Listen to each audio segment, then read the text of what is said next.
जातवेदसे सुनवाम सोममराति यतो निदहाति वेदः स नः परषदति दुर्गाणि विश्वा नावेव सिन्धुं दुरितात्यग्निः तामग्निवर्णान् तपसाञ्ज्वलन्तीं वैरोचनीन् कर्मफलेषु जुष्टाम् दुर्गां देवीगुं शरणमहं प्रपद्ये सुतरसि तरसे नमः अग्ने त्वं पारयानव्यो अस्मान् स्वस्तिभिरति दुर्गाणि विश्वा पूश्च पृथिवी बहुला न उर्वी भवातोकाय तन्याय संयोः विश्वानि नो दुर्गः जातवेदसिन्धुन्ननावा दुरितातिपरशि अग्ने अत्रिवन्मनसा घृणानोऽस्माकं बोध्यविता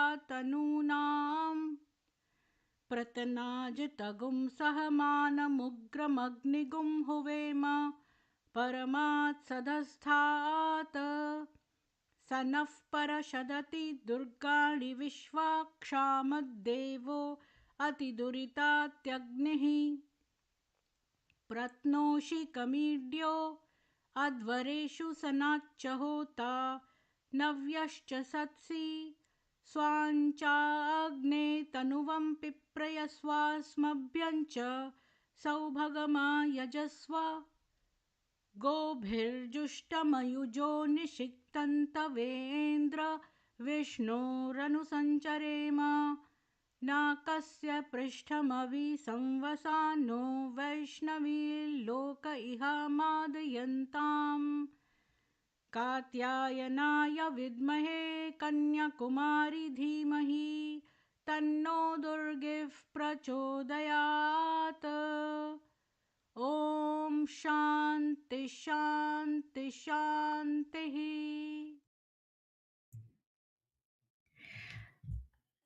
जय माँ सरस्वती सर्वेभ्यः। आप सभी को साधुवाद। Welcome everybody to this channel. Today we have an important guest. She is an ex-Muslim and she is from WAFM group and she's already here. So let us welcome her. Good morning, Lynn. Welcome to our channel. Good morning. Everybody can hear me? Can anybody hear me? Please, I can hear you very, very well. Audience, please let us know if you can hear her properly.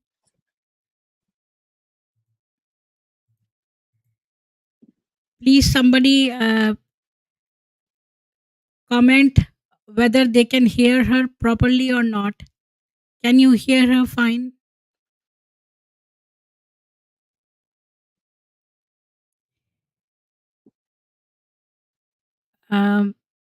I don't know what language they're writing here. Some people are writing some other That's language. Indonesian language. Oh, okay. They are from the group. They are from my group. Yes, so okay, we got. I can hear. Thank you, Amrit. Yes. So Lynn is the admin of WAFM group. I will. This is her website. And Lynn, you're most welcome again. Please introduce yourself a little about your background. Hi everyone. Thank you so much, Pretty. Pretty Ning. Shall I call you Pretty Ning? You can just call me Pretty. Pretty. Pretty, yes. Thank you, Pretty, for inviting me. I don't have much to talk about my background. I grew up in a Muslim family, and of course, I'm a Muslim, and I rear as a strict Muslim. So my family already introduced me how to read the Quran since I was probably like 5 or 6 years old. So, and we have to memorize at least the opening prayer or Al-Fatiha, and everything has to be memorized. You know, when you see the Muslim praying 5 times a day, all of those prayers in Arabic you have to memorize. You don't have to understand what you were praying for and who prayed to. as long as you memorize, that's all that matter. So my basic understanding is, Lynn, that you're from Indonesia and you're an Indonesian Muslim. I did a project on Indonesia, so I know a little bit about Indonesia, not much. Well, how do you learn about Indonesia? What did you find out about Indonesia? I remember I took anthropology as one of my subjects in engineering. We had to take two subjects which were not connected with engineering. So anthropology, you are those people, anthropologists, who go and live in a culture which they don't know about and quietly observe that culture without affecting their culture, like not introducing their own habits and just quietly observing them. And I read one of my chapters was on Indonesia, that this anthropologist lived there and he saw how people fought those cocks and roosters fighting with knives stuck on their legs and things like that. So Yeah, that most likely that will be in Bali Islands, where you will find a lot of rooster fightings, and that's become a tradition in Bali Island on the rooster fighting. But in most of part in Indonesia, we don't do that anymore. Um, Indonesia are the most hospitality people.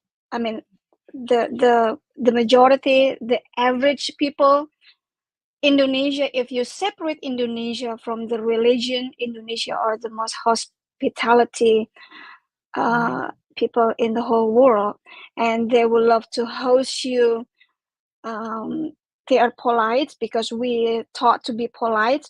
If you separated the people from the religion, you will find the nicest people on earth.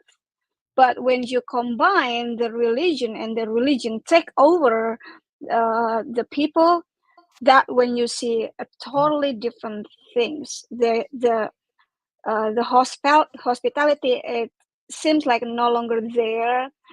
The nicest people, it turned to be the most deceiving people.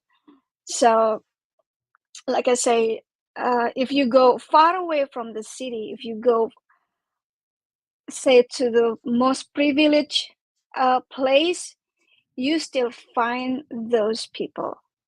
But if you go to the places where the religion or the majority of religions are so thick, most likely you will find far away from hospitality. Yeah. I I'm know sorry, that they I have celebrate to say that, Ramayan. and I have to say that because um, I was there and I see it for itself, and seeing what Indonesia right now is becoming, it breaks my heart.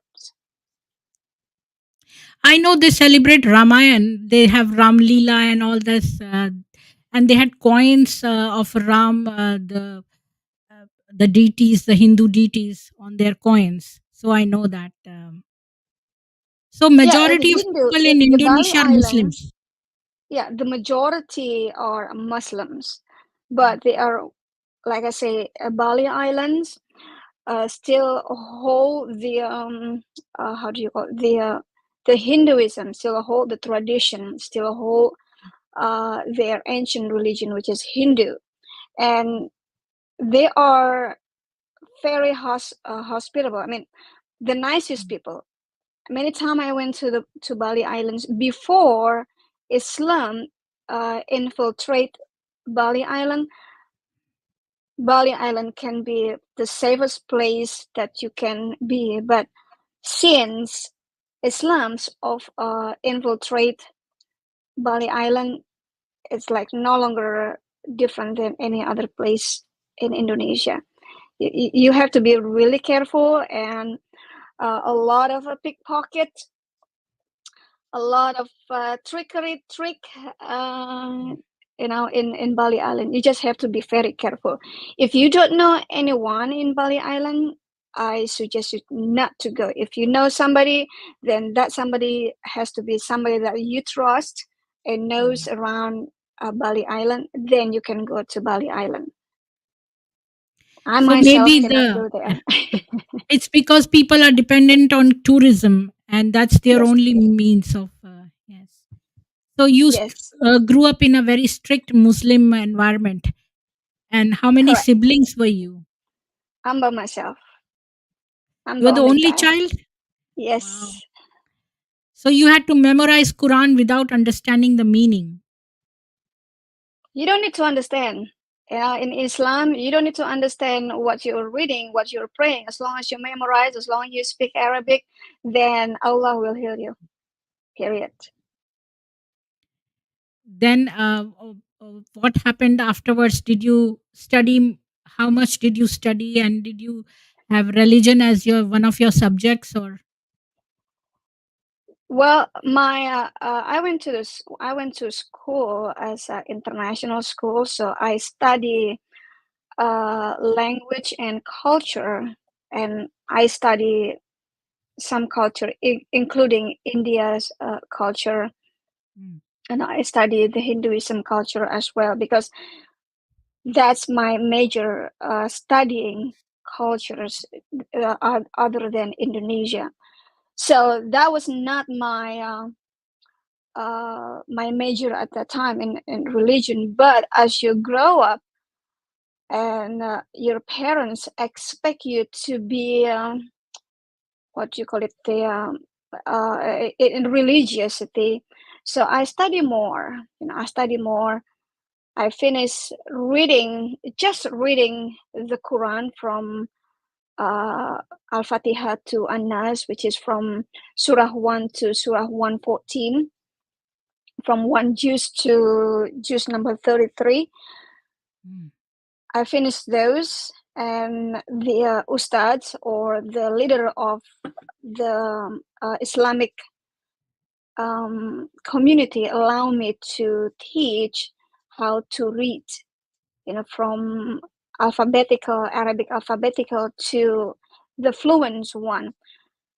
But then I realized, hey, I don't understand what I read, and at that time, Quran with translation are not popular. Only certain people have access to the Quran with translation. mm, So, and they are not popular and very strict to own that particular Quran.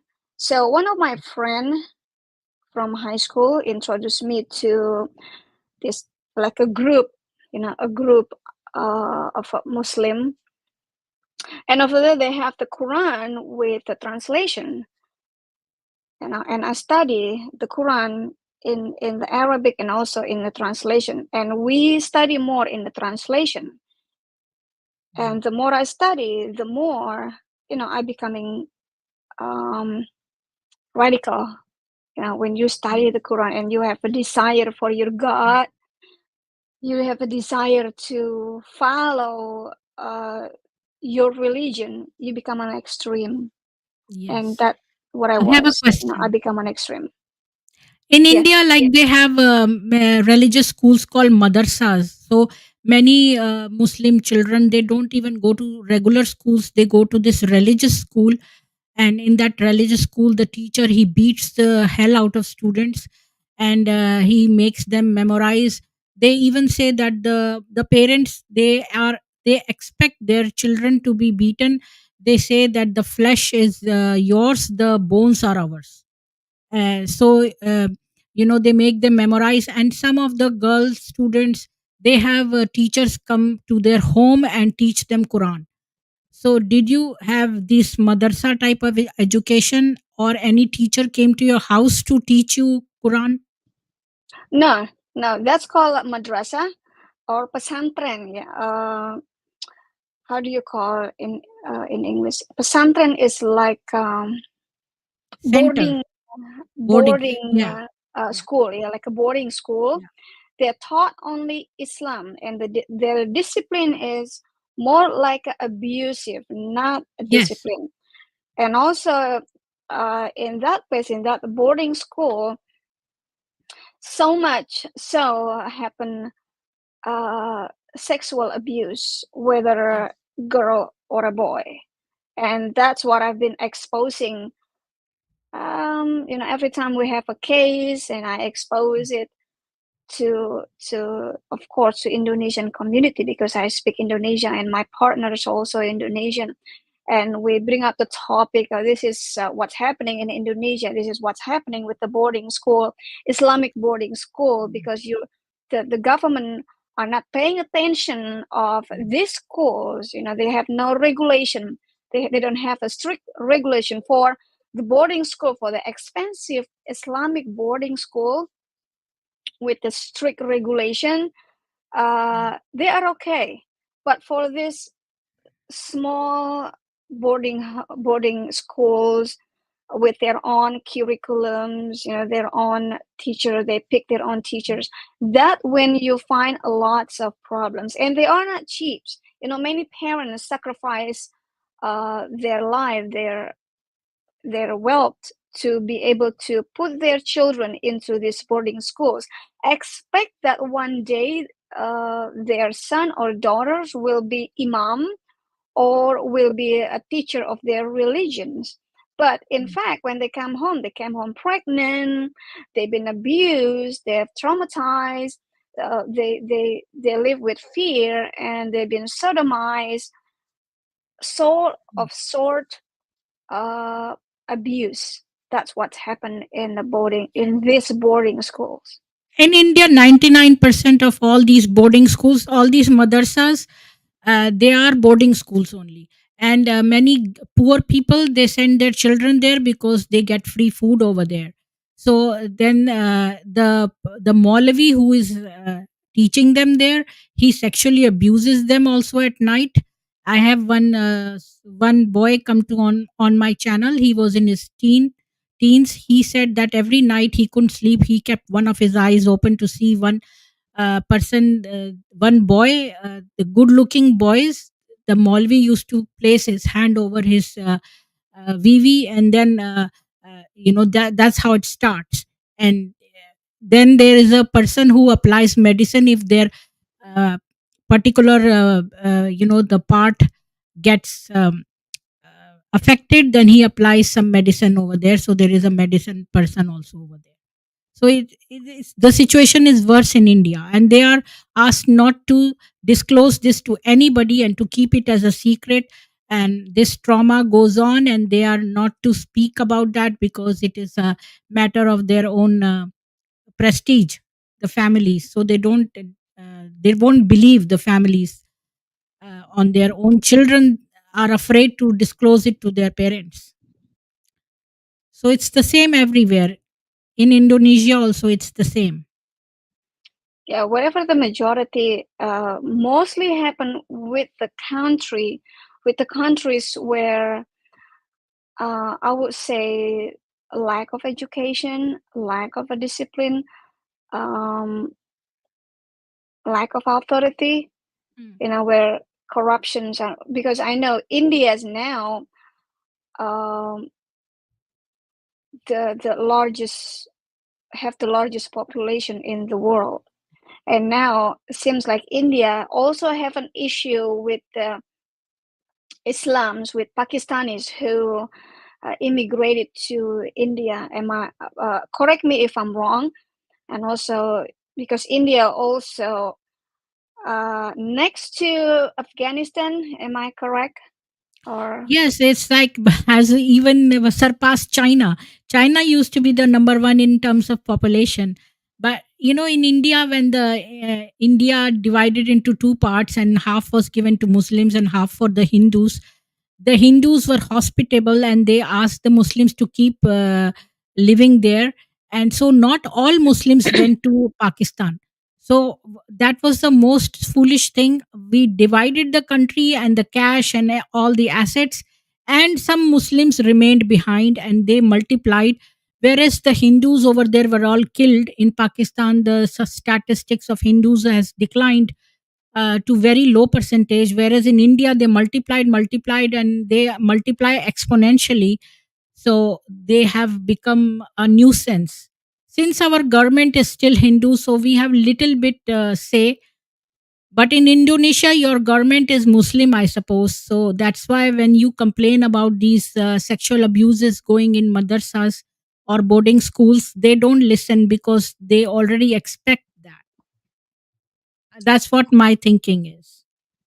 Well, in Islamic religion, in their Quran and their Hadith itself, what they do actually not against the Sharia law. In Islamic law, the Prophet Muhammad, as an example, of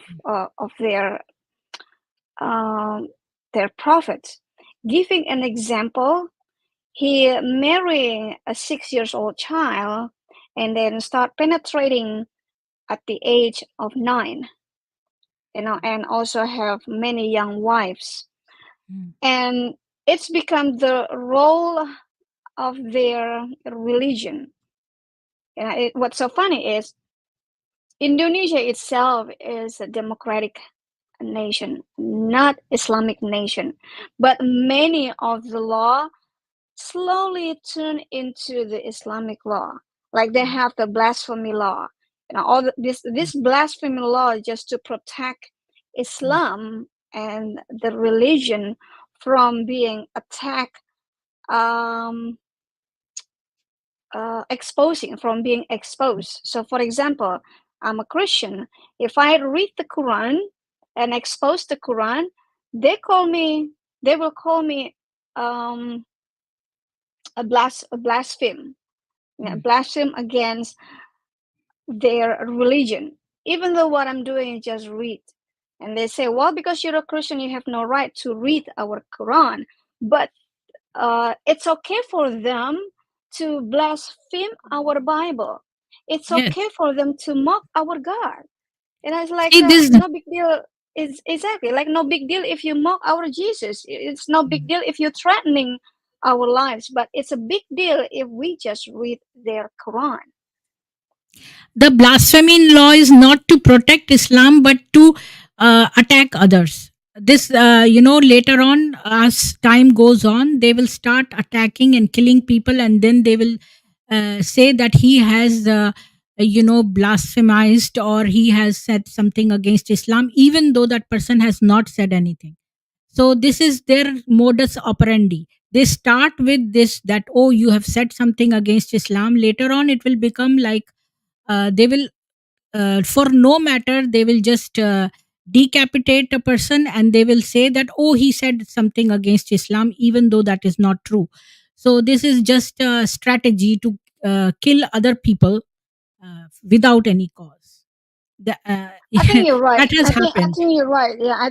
think you're right when you See, in say that Pakistan it happened. blasphemy law. Yeah, This I think you're person right didn't when you know. say.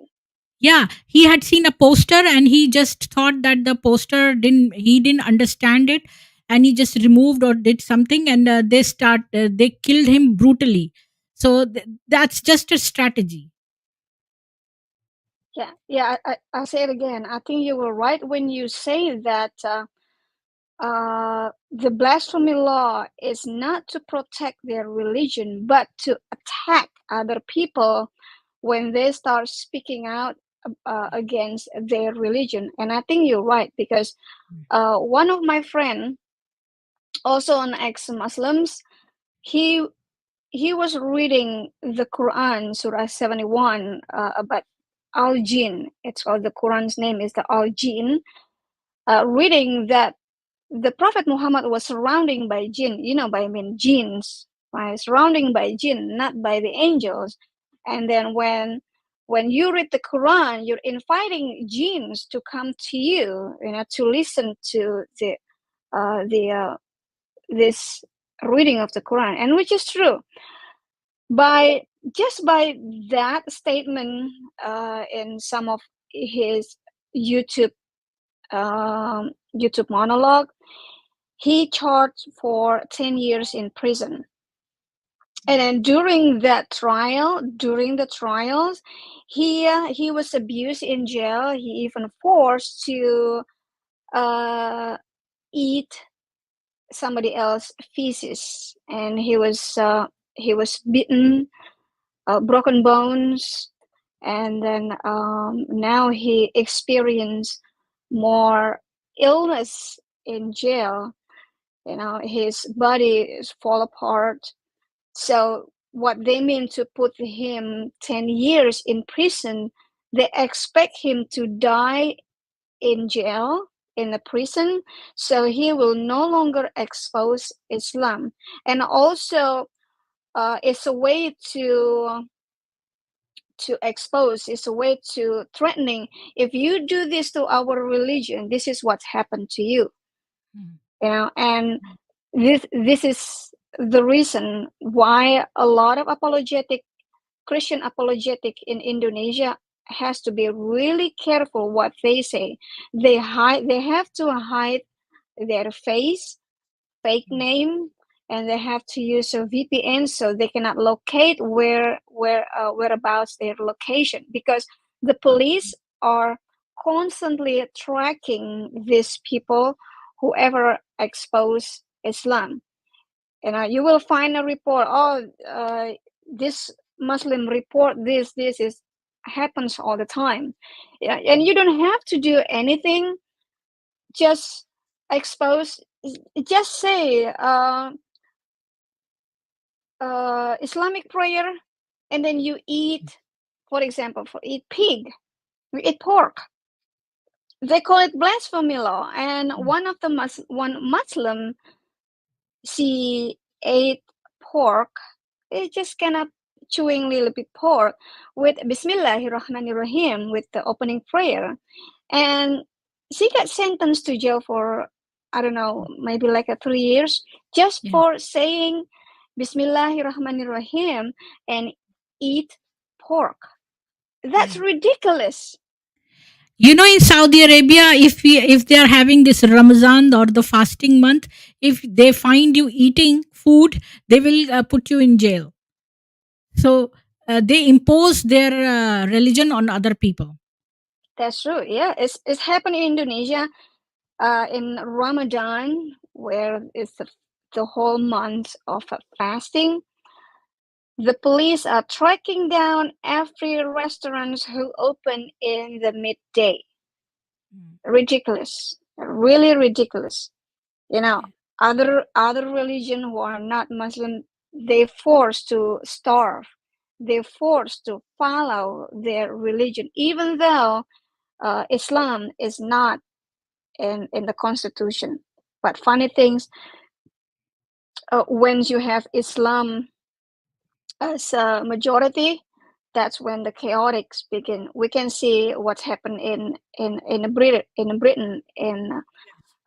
Sweden. France, yeah, France, Sweden, Yeah. per se. We can see that. It's the Well, same not modus because operandi. Yes. exactly that is So true. So India has to be coming back very to your careful. experience, you Uh-huh. were saying that you started reading Quran and in other language and memorizing, and you noticed some discrepancies or some questions you had, but they would not answer. Then what happened? Yes, What kind of a lot of questions did you have? question. Well, the question is really simple question. The Quran say uh Allah can do anything. Allah is Maha. Maha mean the most. He can do anything. He can do everything.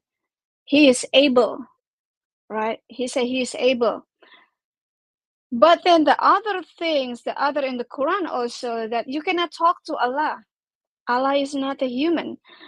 And there's some in Arabic, when we translate it, Allah is the most um, appear, or uh, what do you say? He can appear. He's born. He was born. So my question to my ustad: if Allah can appear, how come in the other Quran say you cannot see Allah, you cannot see God? You can only see God when you die.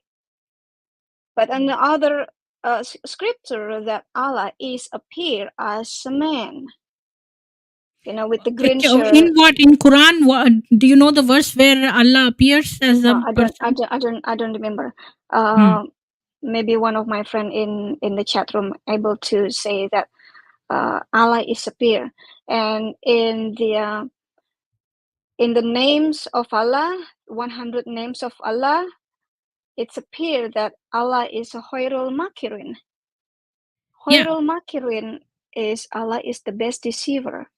My question, if my God is the best deceiver, it could be that he deceived me into this. The question is on and on and on and on going. And then every time I ask my ustad, my teacher, but all of this question, he said that the Quran say you're not allowed to ask any question concerning the Quran, concerning Allah and Muhammad, or you're going to leave Islam. So in another word, you're not allowed to have any question. Yeah. I just know that these are the different Quran verses that say that Allah has eyes, He has two right hands, He has a shin, He has a foot, He has a face. That means you can see Allah. Yes. It has appearance. It has Yes. a physical appearance. Yes. And He's And seated on a then throne. And He's seated on the a throne throne and it is held by a. So all these things means that He is a person and He's sitting. he's a person. He's a Hmm. person. And also in other the Quran says that Allah is sitting on the arshi. Hmm. Arshi means water. Yes. What is the biggest water in the world? It's in the ocean, Hmm. right? That Allah sit on the arshi. And the other Quran say that Satan also sit on the arshi. So who is really sitting on the arshi? Allah or the devil? Because both of them are sitting on the arshi. So, So those what other questions. questions? This was one of your questions. What other questions did you have? The other question, I have so many questions. The other question, when a lot of people claims that Islam is the religious of peace, the religion of peace. Mm. Islam is peace. Islam is love. But when I see the Quran itself, when I read it with my own understanding, which is an Indonesian translation, there is no way that Islam can be a religion of peace. When in the Al-Ma'idah says that whenever you find unbeliever, make a war against them until they say La ilaha illallah, ashadu la ilaha illallah, and become or embrace Allah's religion, or they pay a heavily tax. So I don't think that verse a verse of peace. Like whenever I find any unbeliever, any ex or non-Muslim, I have to make a war against them, and you have to push that person until they can no longer make a way. And you gotta push them and push to the ditch. That's not peace. PIECE, peace. Yeah, it's not peace. It's um, not peace, but peace. And Yes, uh, like pieces. like peace. Peace is let me type. Um, PIECE, peace. yeah, peace. Yeah. That one. So that was your second question. What was the third question? There are many questions when they say that Allah can hear you. Okay, if you have a doubt, other people cannot answer. You can ask Allah, and Allah will hear you, and Allah will answer, and Allah will give the sign that. I'm sorry, not peace, but I'm sorry, peace, not peace. This peace. No, peace, peace. If you No, can you I think see? it should be this. I No, think no, this should be peace, there. peace. What you type piece is this is a one Yes, piece, two piece, yes. not I, that one, not that one, that's what my not that answer one. is. Like Islam writes it wrong. It's not. It cannot be PEACE. It has to be this Right. piece. Yes. Yeah. So, Yeah. what was the question again? And the So, other that thing, was your that's what second they question. say. What's your third Yeah. question? The others say that if you have a doubt, um, with Allah and Muhammad, you can go as straight to Allah in prayers. So I did. I prayed tahajjud from 2 o'clock in the morning until 5 o'clock in the morning. So 3 hours I pray. Yeah, 3 hours I Wow. ask Allah to be appear, and there is no signs of Allah appear to me. There is no sign that Allah can even hear me. So I threaten Allah. I threaten Him. If I don't hear you until the roosters shout, the roosters awake, then this is my last day to worship you. And then until the end of my prayer, I don't hear anything. 3 hours I pray, from 2 o'clock in the morning until 5 o'clock, Mm. and that's it. It And reminds until me of now, one guy. He came to my mm-hmm, channel and he was very, very poor. And he prayed that he had a small piece of land on which he did farming.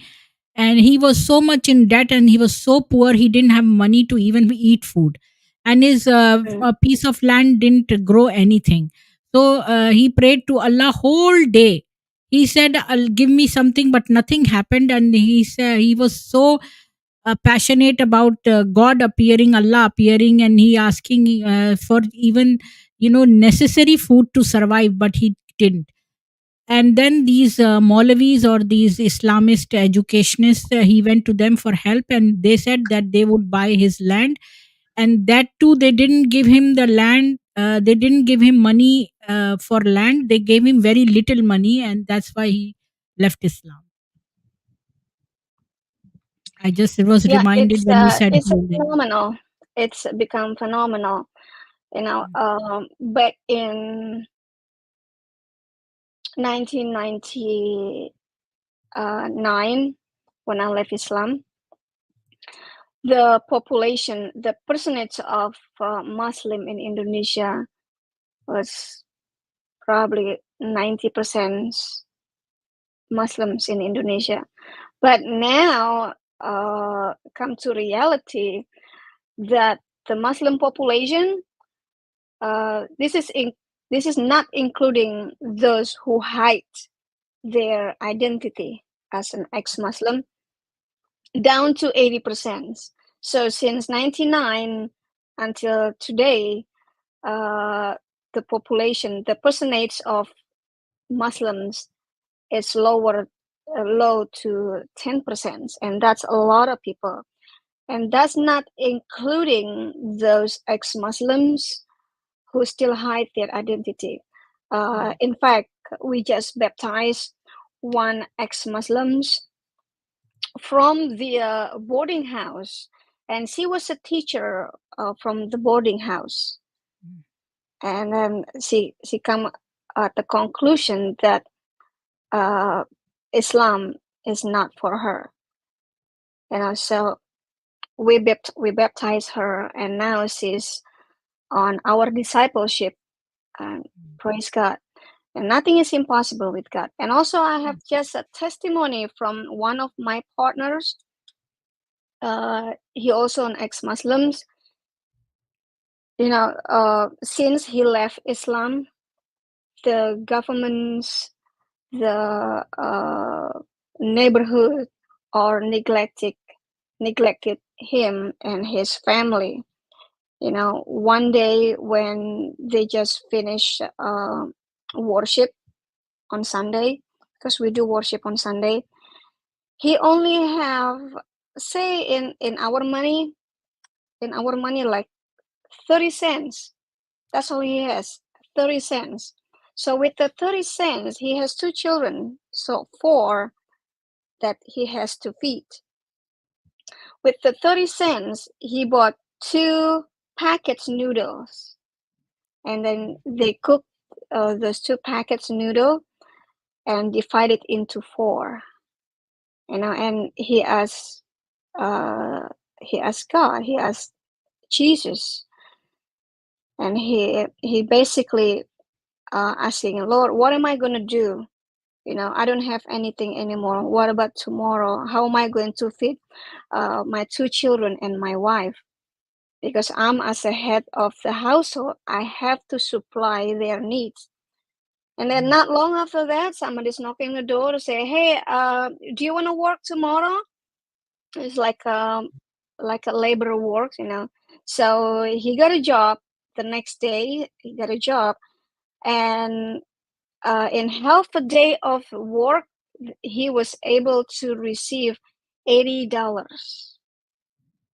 That's a Wow. praise God. His prayer answered. So coming back to your story, so you had these 3 4 questions in your mind, and you went to the ustads, and they were not able to answer. So you thought, Nope. let me leave Islam. Well, not just that, seeing the horrific tragedy on 98. If you check on the um, 98 May 98 tragedy in Indonesia, you can Google up, and that's also what made me decide to leave Islam, because on the May 98, the tragedy 98, that was a plan by our group. I joined the hidden terrorist group, and that was a plan. You can check You mean on this the one? May. This one? Yes, yeah, riots of Indonesia. That's what's happened. And one of my friend's sister, yeah, he's Chinese. One of my friend's sister was raped on the street, mass rape on the street, while she's about to leave her campus in West Jakarta, But and then she was on a the way Muslim. Then home. why was she raped? She was not a Muslim. She was not a Muslim. She was Chinese. Oh. She So was she Chinese. must not be wearing a hijab. Most times, I think that the Muslim women, they say that, oh, hijab is To our protect, choice, yeah, but to wear they hijab, want to yeah. demarcate these Muslim women so that the other ones are raped and not their own Muslim women. Because once they are Well, at raped that by time, mistake, they cannot claim it as a rape, but they'll be charged for adultery. So that's why maybe at they this wear time, hijab. it's a different thing. It's at this time, it was a plan to attack Chinese, especially a Christian Chinese. You know, if really Islam is the religion of peaceful, that's not going to happen to my friend's sister. She was a mass rape, a gangster rape on the street, and they left her naked on the street. So you said you You know, joined this terrorist group. And so yes, you felt offended that the group that you joined mass raped a Chinese girl. it's not it's not exactly on my people from our group. This is from just the Muslim in general, because they believe that they have rights. Because the Muslim believe that they have rights of these people. Um, the Prophet Muhammad say, fight them whenever you find them. Fight the unbeliever whenever you find them. So they have a right to rape. They have a right to rob, to kill. That's what they do. Hmm. And then uh, at the same time, it happened to one of my friend's sister. So that give me a think, like a light bulb's on. mm, what is really going on with my religion? What is my religion really? What mm. is it? So those questions cannot builds up, and no one can answer. And also at the same time, when I was in Islam, my career is like stuck. I never have. It's like the religion stopped me from having career as Yes. a women in freedom. Yes. But as soon as I leave Islam, I become uh, You can choose any independent career. thinker. Yeah. Yeah, I become an independent thinker, Yeah. and then when I see where my career start going up and going up and going up. So in Islam, you cannot have those kind of careers, because uh, the Quran say that women only have a half of a brain, and then uh, men are the master of women. So women has to obey the men. Women cannot leave the house without the permission of the husband. That's in Islam. And Not only that, Muhammad said that women, since they don't earn, first of all, he stopped all the avenues for women having a career of their own. Now, once they are dependent, he's saying in a verse that women should lick the pus and the ulcer of the man because he's earning. I have that yeah, verse, and it's so disgusting. Like the level of demotion he did for women. And even if a woman is pregnant and she's sitting on a camel, if her husband calls her for sex, she should have it. Even yeah. when she's birthing, even if she's birthing, if he calls her for sex, she should go for sex.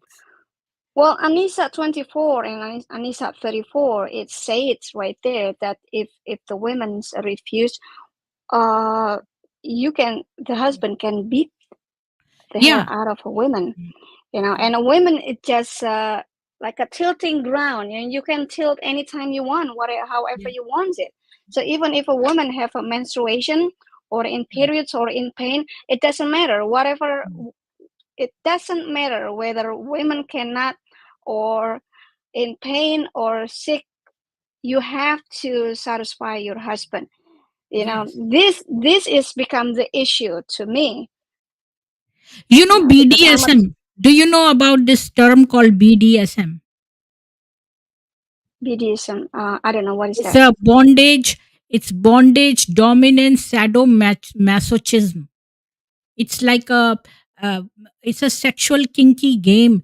They play master and submissive, or between master and slave. So Oh I yeah, if yeah. somebody asks me to define Islam, I would say just this word, BDSM. And Wafa Sultan, if you know, in her book, she says that there is no relationship in Islam. Every relationship is master and slave. She was born in Arab, and she says that people who think about this Islam in other countries, she says they're stupid. They don't know. In Arab, every child knows what Islam is, like what is killing, and they say it openly. And she said that it is like master and slave. As soon as you talk, a father is the master, the children are slave. There is no other Yeah. relationship other than master and slave. A woman is a slave, her husband is the master. An employer is a master, an employee is a slave. So whenever you talk to a Muslim, they will first establish who is the master and who is the slave. Another thing too. I'm so glad that I left Islam.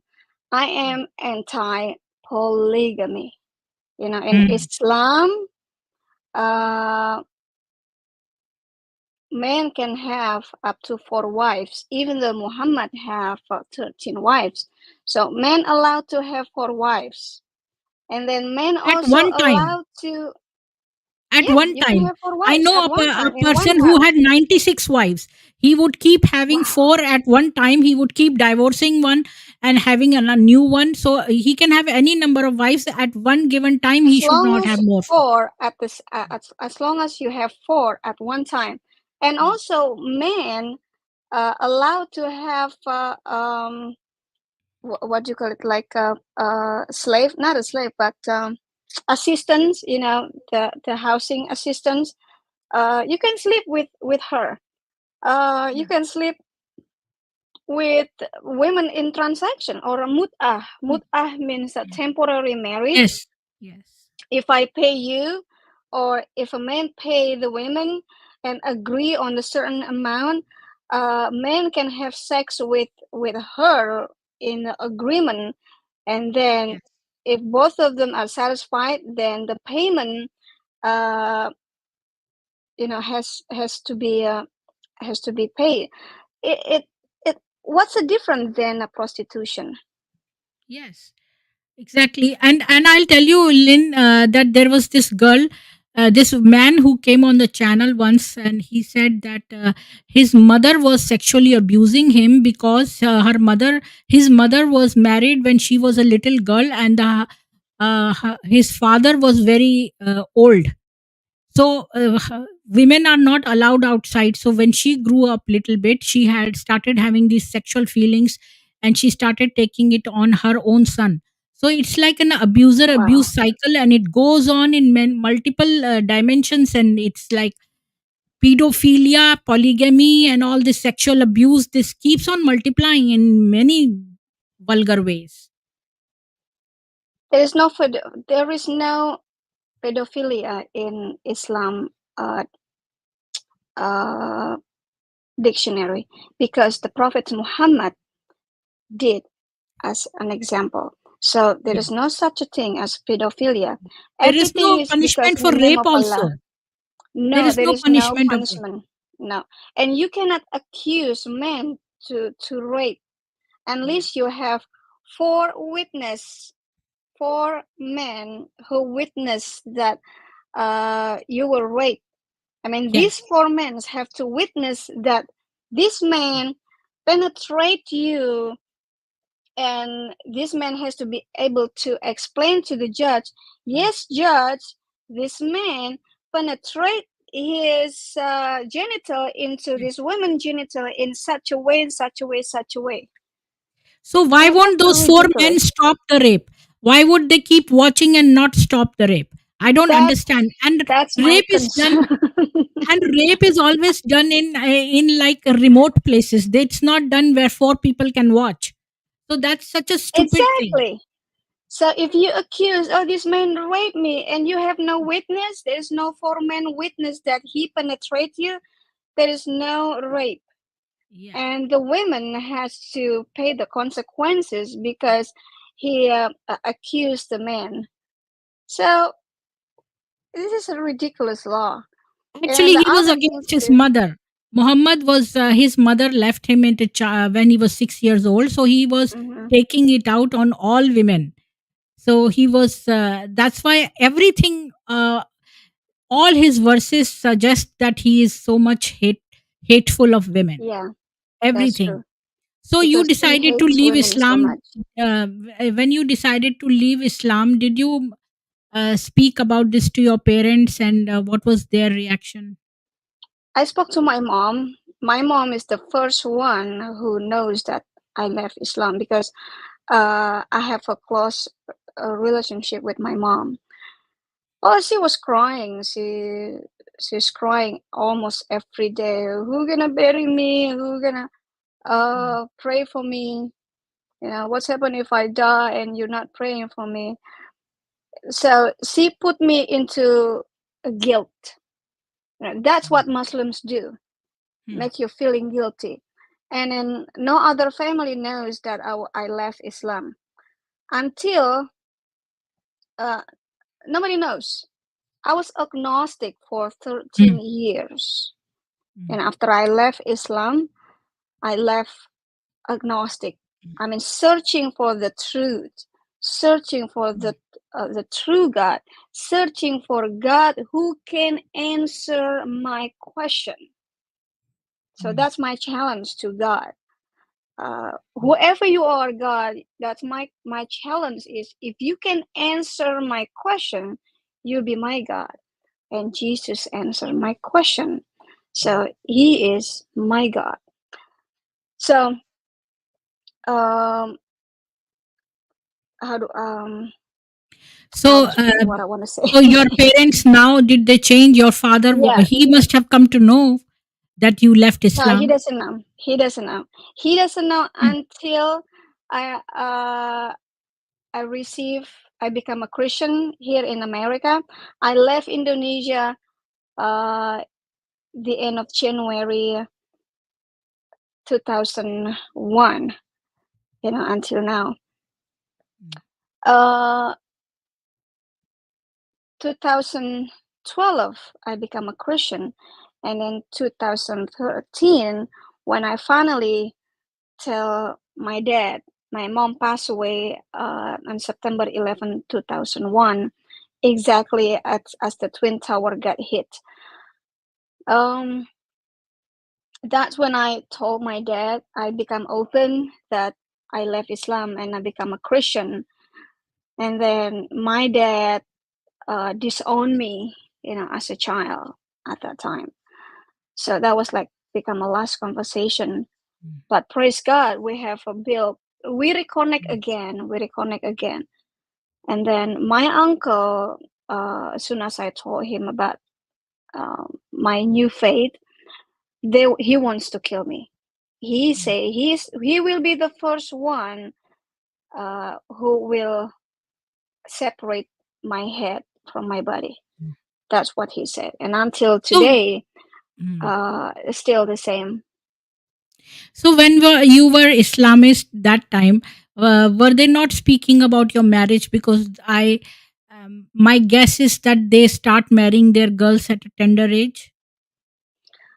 I'm a different. I'm not into marriage actually. I'm very independent. Now you are, Very but when you were a independent. Muslim, when I you were was. little, I was. I was. and that I was time, so independent. Yeah, I'm very independent. I'm a tomboy, or it's like look like a boy, dress like a boy, but I'm not a boy. I'm a pure woman. tomboy, you're a tomboy. Yeah, tomboy. Yeah, and I'm not into marriage. I'm not thinking about marriage at all. I have a lot Mm. of male friends, but Mm. I'm not into relationship. I'm into career and devote my life to God. I'm a That's very now. I was devotional talking about woman. when you were a Muslim. When you were a Same, yeah. Muslim, I was, yeah. When I was a Muslim, I was a very devotional woman. That's why I yeah, joined this terrorist group. yes, but that time your parents didn't think about marrying you. They kept asking me to get married, to marry. Mm. I'm just not into marriage. So Mm. if I can go to heaven with jihad without marriage, why do I have to go through marriage? Mm. One of the girls asked one Maulana, famous, like has a very esteemed position in Islamic society. She asked him, "What will all the men will get these 72 virgins? What will women get? What will I get?" So he said that, well, you will become the head of all these virgins. Like you will be the head person over them. That you will decide like who is going to have sex with my husband. So who would want that position? Yeah, I don't think any women will want it to that position.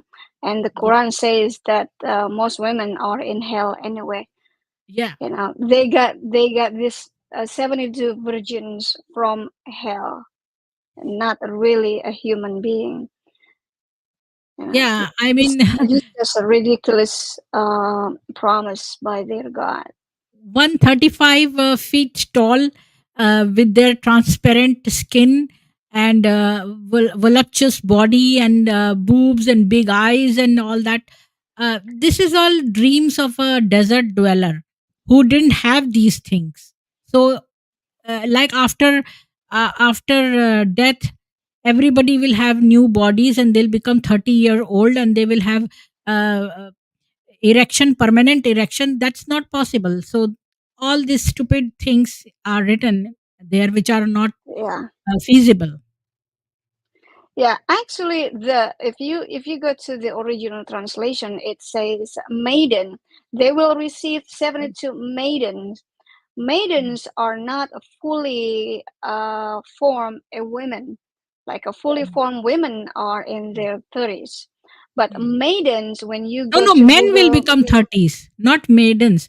The yeah, men yeah, who are not dead yeah, but in their th- when they get up on the day of I this know, thing. Yeah. but yeah, I know, but they have the wrong imagination.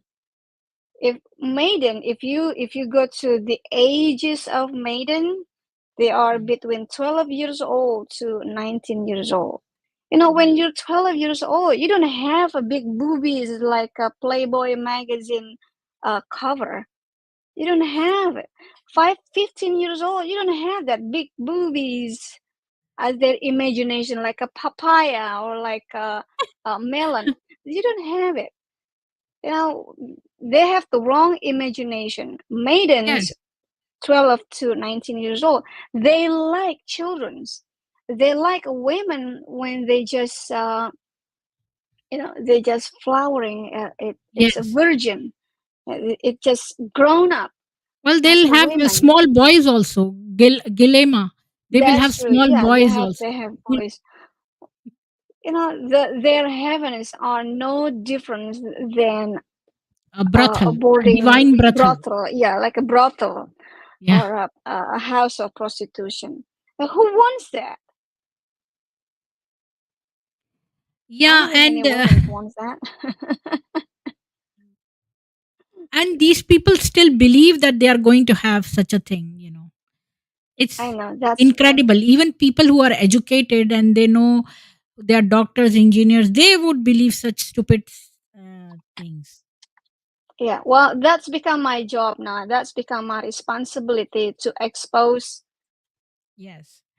And do you know Islam. the You nine know. kinds of deception in Islam? That the ninth one is called muruna, and in that they try and become other people, like other people, and they will have their imitate their culture, and they will start living within them, and you will not be able to spot them. That's a biggest kind of deception. And there are many small cults that have grown in India, and they don't recognize Islam, but they are Islamist in origin.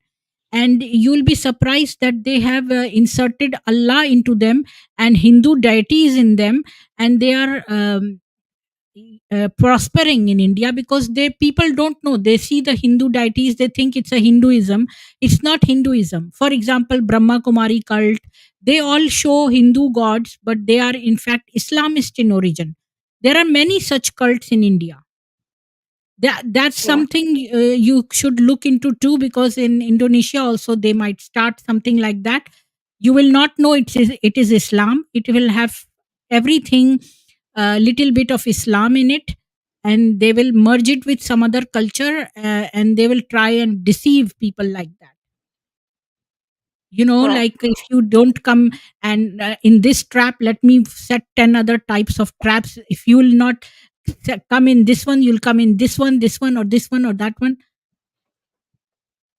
That's one more Well, thing. there's a lot of cults, not just in India, Pakistan, or in Indonesia. Cults are everywhere. Mm. Um, in Islam itself, they have a sect called Ahmadiyah.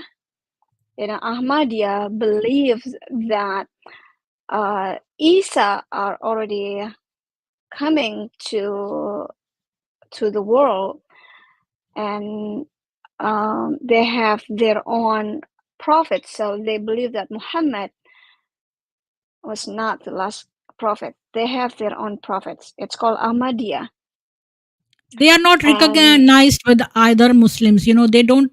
They throw stones at Ahmadiyya in Pakistan.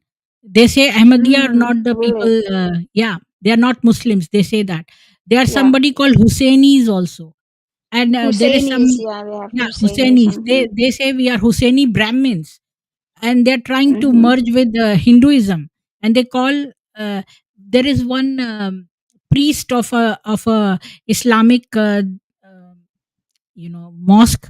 He came to my channel, and he said that we believe in Allah as well as we Shiva, and in Hindu deities also. That's because they think that Sanatanis or the Hindus are very rich people and they will give gold and other things. So they have said, oh, yeah, we believe in this also. But actually, they are Hmm. suicide bombers. They are Aga Khani Muslims. Have you heard about Aga Khani Muslims? No, I don't know about Aga Khan Muslim, Aga Khani, but the they have suicide horses. bombers, Yeah, they have but the horses. Like they like show in that they have a Afghanistan, business of horses, but actually they yeah. don't have. That is the outside thing, but inside they are the suicide bombers. Like yeah. Well, the suicide bomber are the true Islam because Yeah. in Islam you have to make war, you have Yes. to excuse my language to kill Yes. uh, others believers others than Muslims, Mm, and that over and over in the Quran.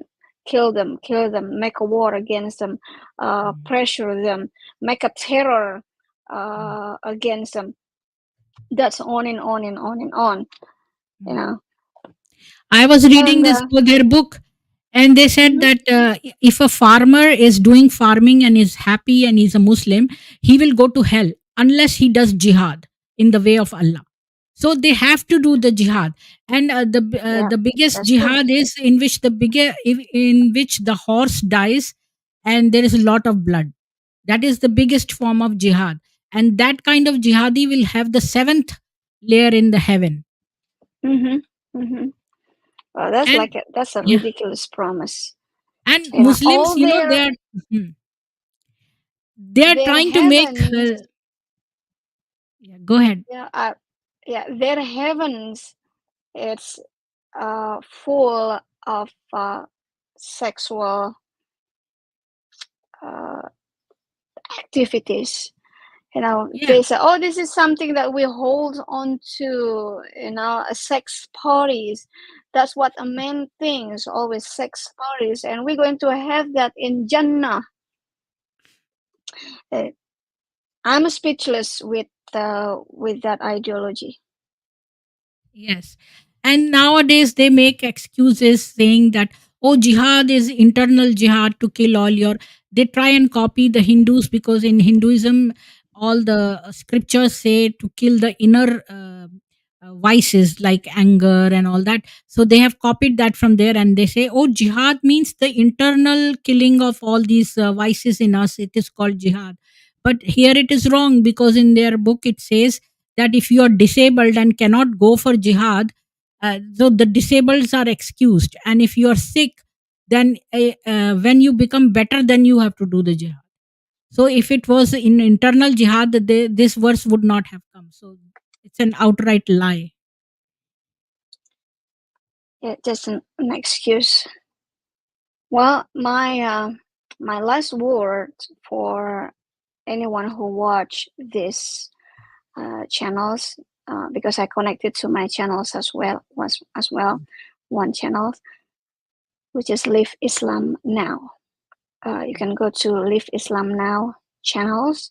You will find our materials from historical. We expose from the historical, from the Quran, and from archaeologies, and also from their own books. You know, today in today's society, um, we have to think again about this religion. Is the violence that they spread on Islam? Their book speak for itself that Islam is full of violence. Will this fit into today's society? Will this fit into your family? You don't know Islam until you study the Quran. And most people don't know Islam because they don't know their Quran. They pray, using the Arabic language, and they do not understand what they are praying about. They read the Quran, but they do not understand what they've read. So, my suggestion, my advice to you, study the Quran with your language, study the Hadith, and think about whether it's fit for you and your family or not.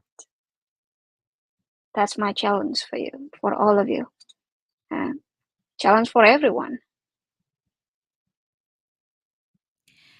So much. Thank you for coming and sharing all your experience and your story. And so, how do you feel now after leaving Islam? Do you I think that feel you good.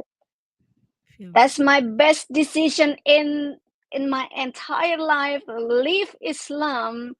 That's like the best decision at that time. But my best decision is when I have Jesus Christ. When Jesus Christ saved me from all wrong. That's the best decision I've ever decided. It's good to live Islam, and it's best when I have Jesus Christ. When I have Jesus Christ, I don't need anything else.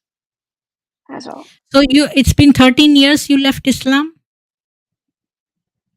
Yeah, since 2012 I left Islam, so it's 12 years. 12 Mhm. years, yeah. And does your uncle who threatened you try to locate you in US, or anybody keeping tabs on you? Well, the whole Indonesia now trying to locate me. I receive a lot of death threat by Wow. email, by messaging, by TikTok. I receive a lot of death threats.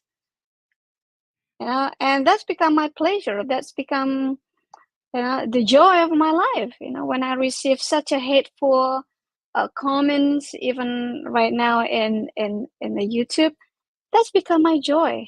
I love Mm. them. And the more they hate me, the more they mock me or threaten me, the more I love them, the more I want to preach Christ, the more I want to expose Islam. Yes. Well, thank you so much, Lynn, for coming on the channel and sharing your personal experience and telling about your Thank you, website. Pretty. And Yeah, thank you, Pretty, for this opportunity. I appreciate it. thank you so much. Bye. Bye bye. Everybody who is watching, please like, share, and subscribe. And please share this stream as much as possible, because we want to awaken those people who are sleeping and who do not know about, who are seculars, and they think that all religions are same. Please, all religions are not same. Thank you. Have a good day. Thank you.